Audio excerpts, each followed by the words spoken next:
Well, how's it going, Jubitarians? This is Bradley Juby, and it is Top 10 Thursday, number 28, the Top 10 Super Bowl ads. Alright, people, you know that it's time for the Super Bowl, the big game between the Eagles and the Patriots. Of course, I'll be rooting for the Philadelphia Eagles because I despise, disdain, abhor, and hate and cannot stand Tom Brady and Bill Belichick. Those blood-sucking pieces of crap. Alright, but of course, everybody loves Super Bowl commercials, don't they? So here's my top 10 Super Bowl ads. Alright, number 10, The Force by Volkswagen, from Super Bowl 45, 2011. It was pretty good because it was a Star Wars one where a little kid dressed up in a Darth Vader costume used the Force and even lifted the Volkswagen in question. But it was so cute. And anybody who knows me knows I love my Star Wars. So, yeah. At number 9 is the Betty White Snickers ad from Super Bowl 44 back in 2010, the year before that. I do love the fact that Betty White is still alive and kicking. You know what? The day Betty White dies is the day that humor dies. And when that happens, well, the world would be a much sadder and sicker place. But still, we got a good kick out of that Betty White ad. Alright, at number 8. This was from Super Bowl 34 back in 2000, and this was from Budweiser, but it was the What's up?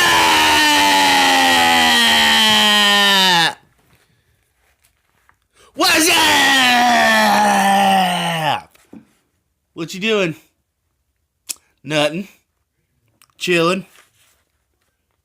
Vlogging. Truth. Okay, number 7 is the Hey Kid Catch. And this was a classic one from Super Bowl 14 back in 1980. And that was, of course, the Coca-Cola ad where Mean Joe Green gets a Coca-Cola from a kid and he gives the kid his jersey. Of course, that's a classic ad, and it comes from, it was on the tail end of the Pittsburgh Steelers' Steel Curtain dynasty of the 1970s, so that's got to be one of my favorites. Yeah, the Steel Curtain Pittsburgh Steelers of the 70s have got to be one of my favorite sports dynasties of all time.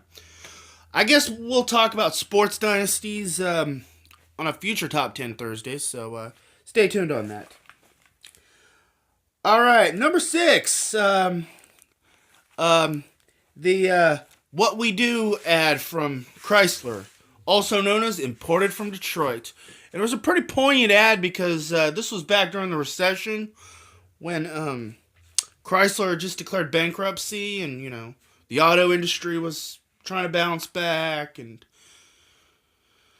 of course, it had Eminem cruising the streets of Detroit. And they were doing Lose Yourself. And then Eminem took the stage and he said, "This is the Motor City, and this is what we do." Boom, boom, boom, boom, boom, boom, boom, boom, boom. It was very, it was very prideful in the city of Detroit because Detroit needed that sort of thing, and they still do. Okay, number 5, Super Bowl babies from Super Bowl 50 back in 2016. Of course, it discussed about all the babies that were conceived after Super Bowl victories and all the kids that came about as a result.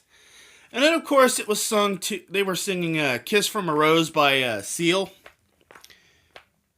Which, by the way, if y'all don't remember that song, it was from Batman Forever back in 1995.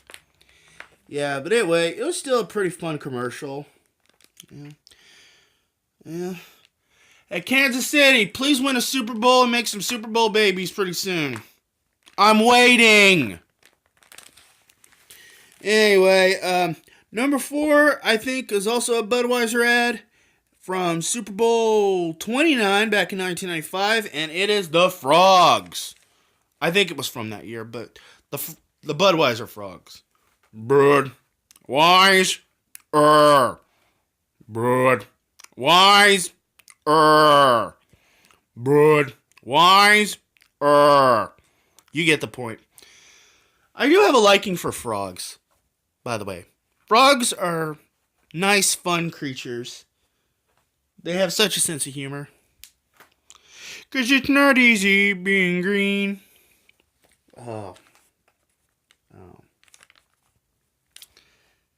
And I love it when they say, Budweiser. Budweiser. Well, this is not going to be the last Budweiser ad on this countdown because, well, Budweiser, I think, does the best Super Bowl ads. Kudos to you, Anheuser-Busch. All right. Number 3 is the Illuminati commercial from Avocados from Mexico. And that was last year at Super Bowl 51. Last year. I already said that, but let's just say hashtag Illuminati confirmed. Yeah, I bet you Illuminati mania has infected the millennial generation. Now pretty much every single millennial with internet access and social media is now aware of the existence of the Illuminati. I'm betting that after mentioning this video will likely not be monetized because I mentioned the Illuminati. Ugh. Just letting you know, I'm a little bit of a red pill in that regard, so yeah. I'm watching you, Illuminati. Don't be doing any crazy rituals at the halftime. Alright? I'm watching this year. Alright, now number 2 was also from Super Bowl 51 last year, and it was a Budweiser ad, but it kind of is a bit of a political ad, but it was called Born the Hard Way. And it basically told the story of Anheuser-Busch co-founder Adolphus Busch. Basically, he left Germany, and he said, I want to brew beer. And then he landed in New Orleans, and once he landed, everybody was like, you're not welcome here, go back home. Went up the Mississippi to St. Louis, and then he met up with the man that would become his business partner and father-in-law, Eberhard Anheuser, at a bar in St. Louis. And he was like, this time, this is the beer we drink. And then they shook hands and, well, the American dream. I know it might have been critical of a certain other German American that sits in the White House right now, but